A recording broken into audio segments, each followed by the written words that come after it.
C'est une nouvelle pollution qui inquiète. Le nombre de masques à usage unique que l'on retrouve jetés par terre. Pour éviter la catastrophe, rappelons que ces masques doivent être mis dans les poubelles de déchets ménagers car ils ne sont ni biodégradables ni recyclables. Et pour réduire le nombre de ces pollueurs indésirables, certains ont créé des alternatives plus écologiques comme cette entreprise où s'est rendu Thomas Chabrol. Regardez.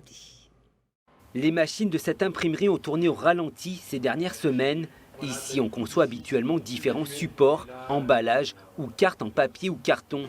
Cette société s'est penchée sur la fabrication d'un nouveau produit pour relancer son activité, le masque en papier anti-projection conçu avec des encres à l'eau. Il a fallu développer des formes spécifiques, mettre au point une technique d'impression puis de confection pour les masques tissus.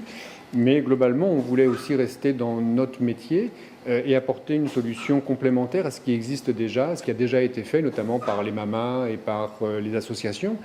Une idée qui s'inscrit dans l'éthique de l'entreprise. Elle détient depuis 2015 le label Imprime Vert. Il récompense les imprimeries qui œuvrent à réduire leur impact sur l'environnement. Le masque en papier n'est pas homologué aux normes sanitaires et doit rester une solution alternative. Mais contrairement aux masques chirurgicaux non recyclables et dangereux pour l'environnement, avec leur matière issue du plastique, le masque papier est biodégradable.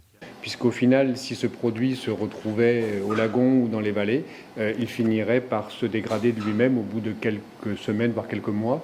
Et c'est un avantage que n'offre que le papier par rapport à toutes les autres solutions.